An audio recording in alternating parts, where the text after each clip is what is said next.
Hey guys, welcome back to Running on Disney. It is Alexis here. I just put up another video about my favorite Disney animated movies that you can find on Disney Plus. I'm kind of gonna make this a series. Gonna try to do from each of the separate categories that Disney Plus has. So this one is going to be all of the live action movies that I love on Disney Plus. We are gonna top it off at 6 with an honorable mention for 7. And I'm probably gonna have to do another one of these by the end of the year.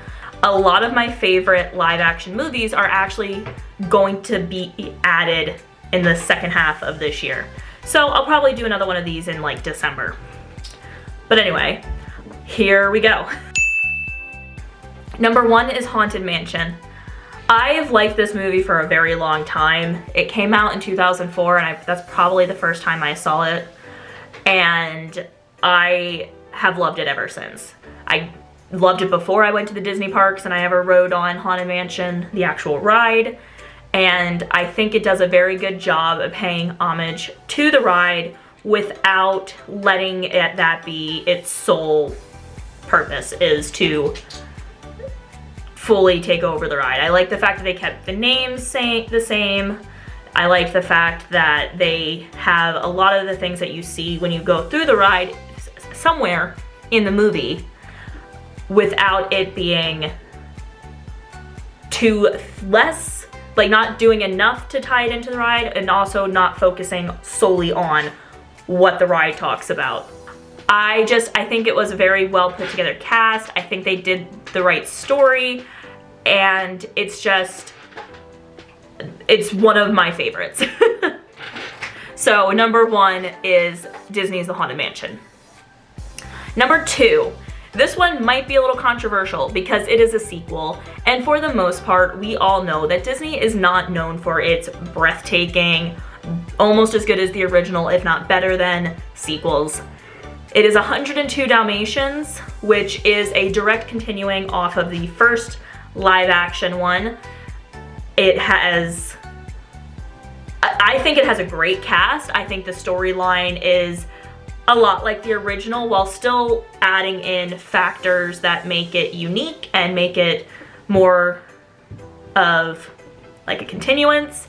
It offers some things that kind of help you date it. There's interesting psychological things about it.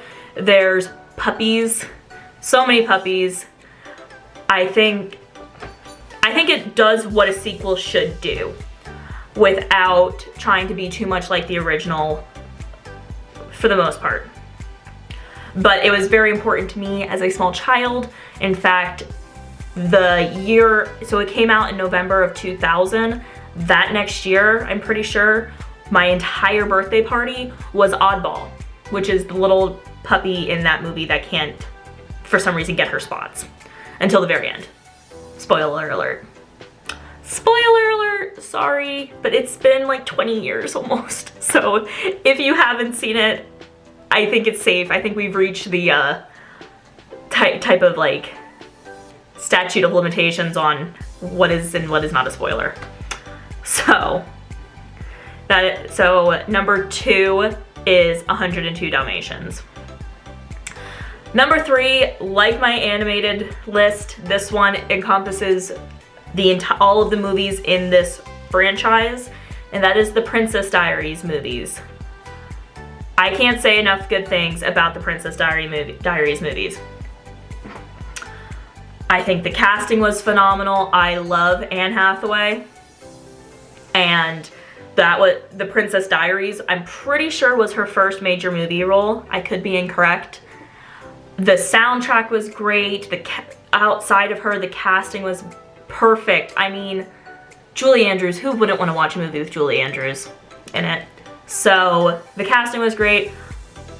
Probably my favorite song in the history of music is on that soundtrack, and you can't really get it anywhere else, so I had to hunt down the movie soundtrack, and it's by the Backstreet Boys. It's What Makes You Different, Makes You Beautiful, and it is just, quite honestly, probably my favorite song in a Disney movie. So The Princess Diaries. And The Princess Diaries 2, I thought aged perfectly with her. It held true to a lot of what they set up in the first one. It added more of an adult-like conflict, which granted as an, well, how old was I? Like 8, 9 years old when that movie came out. I didn't quite understand. But as an adult, I can look back on it and be like, yeah, that makes sense. Which I feel all of us can do when we get to that point. But it was a good way to wrap up the movie, the 2 movies. I know that they're potentially making a 3rd one. I don't know if that's still going to happen. They had talked about it, and then the director had passed away. And so if we get a 3rd one, that would be awesome.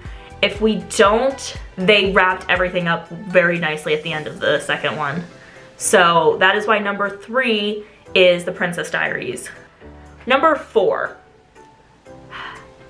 The Parent Trap. The 1990s, the 1997 remake. I have not seen the original, shame on me. But The Parent Trap, starring Dennis Quaid, Natasha Richardson, and Lindsay Lohan, is probably, it's up there with one of my favorite Disney films, like in general. It has a great soundtrack. I think the story is cute. I think the casting was great. I think if you can create a character and find an actress who can make you hate somebody even into your adult years. Like, I watched this as a kid, and then I went back and I rewatched it, and Elaine Hendricks plays such a great evil stepmom type of figure that as an adult, she still ticks me off, and I think that's amazing. I mean, yes, as an adult, I kind of understand more to the point where she's coming from. Like, Lindsay Lohan did, the characters did torture her, for lack of a better way to put it. But, I mean, I feel like part of growing up is when you see those adult characters and you're like, oh, really, they're not that bad. But the fact that she can play such a well-rounded villain that I still despise her as an adult, I think is fantastic. So The Parent Trap is number 4. Number 5, I feel like I have to have some sort of Christmas movie included in all of my lists, at least where it's possible. And there is one Christmas movie that I watch every year without fail. I even got my husband into this. Muppets: A Christmas Carol. I think the human casting that they did was great. I love Michael Caine. I think he played a very interesting Scrooge. Not always the best singer, but I do enjoy the quality of his voice. I feel like Scrooge himself wouldn't be a great singer. The fact that it's not narrated by Gonzo and Rizzo, I think is great. I think there's a nice ratio of Muppet to human appearances, and it's hands down my favorite Muppet movie, and that might cause a little controversy, but it's also one of my favorite Christmas movies. Like, every year without fail, we watch that on Christmas Eve because it's one more sleep till Christmas. So that is number 5, The Muppets: A Christmas Carol. Number 6, I feel like you couldn't get through a list of favorite live action Disney films without talking about this. So let's just lay it out. Pirates of the Caribbean: The Curse of the Black Pearl. I think that I think that's probably the most perfect Disney movie from a ride adaptation. Granted, we don't have a lot to work with right there because a lot of those films were films before they were Disney rides, but I think the casting was spot on.